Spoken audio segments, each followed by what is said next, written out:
e-commerce threats. So let's one by one see about the different types of e-commerce threats.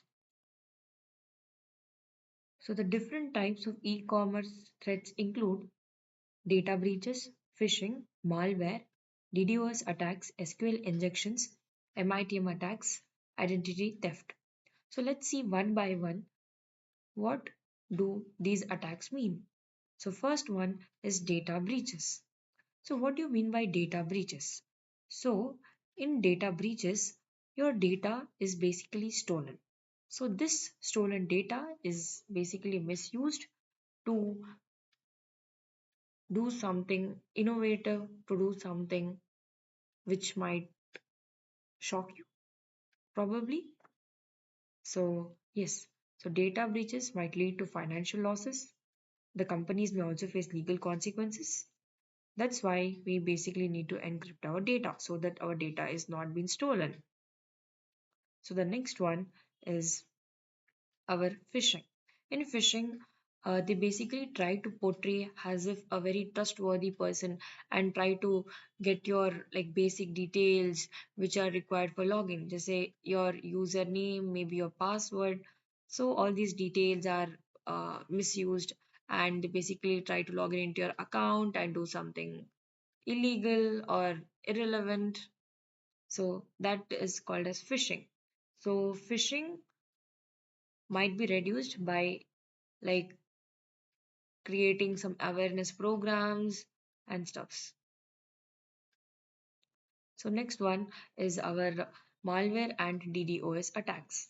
So malware, what do you mean by malware? Malware is basically a malicious software which might enter into a system, affect your system, and then basically steal your data.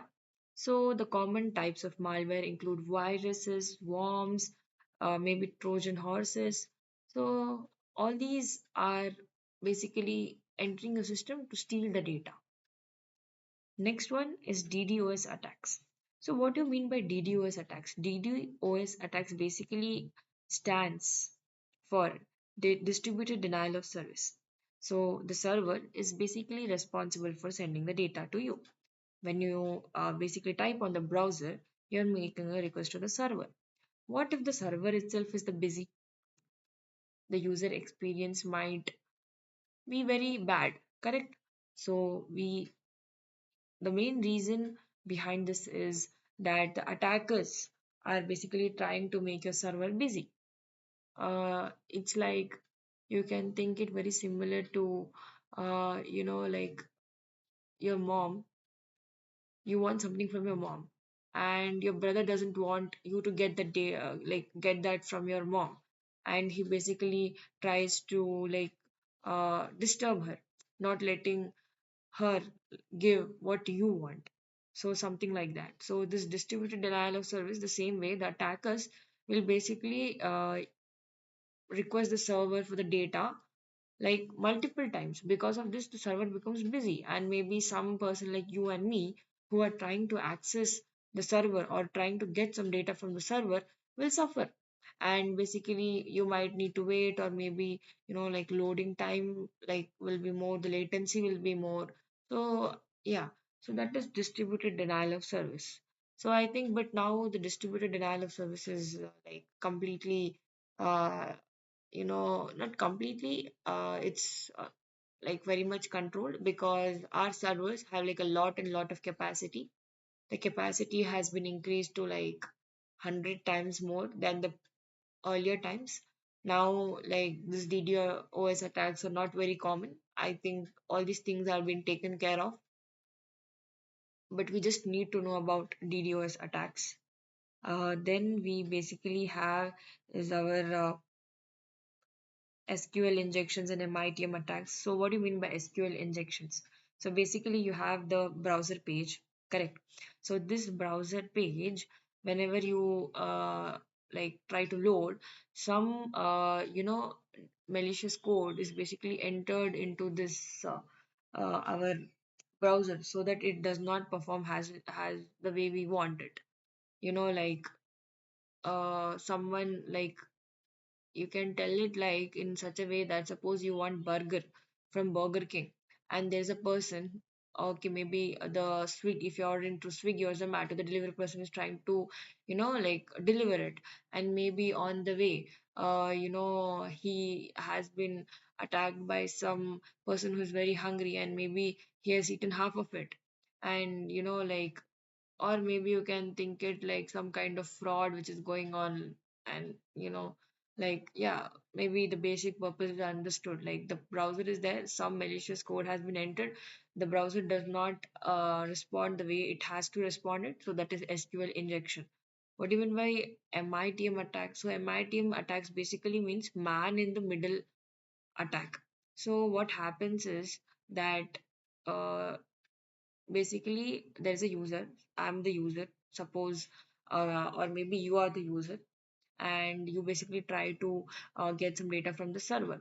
So maybe there is a third person who is hearing to your conversation. It is something like, two people are having a WhatsApp conversation, and someone is like trying to peek in and know, like, okay, what is going on. So that is like man in the middle attack.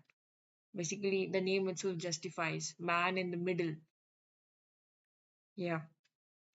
So next one which we have is our identity theft and supply chain attacks. So identity theft is basically like your basic, not basic, you can say the most important credentials are being stolen, and like maybe it might be your login credentials such as username and password, maybe your Aadhaar card, PAN card, whatever, whatnot card, credit card. Okay, and they try to portray as if it's you, and like try to do something, like maybe if they have got your credit card or maybe your Aadhaar card, they will try to like take loans from your name, or maybe like stealing someone's identity and trying to portray something bad, and no, stealing someone's identity and doing something bad, so that is called as identity theft. Next one is supply chain attacks. So maybe every company has some third party provider, third party service provider, so which is providing some service. So if like the company has a like a very uh, strong cyber security cell which is like working day and night, and the company is secure, so what these attackers do is they try to hack into the company by like taking help of the third party providers. So all these are like it's basically attacking on the supply chain. So all these are basically the different types of like e-commerce threats which they face. So I think we should be very sound about it. And yeah, that's it for the video. Thank you.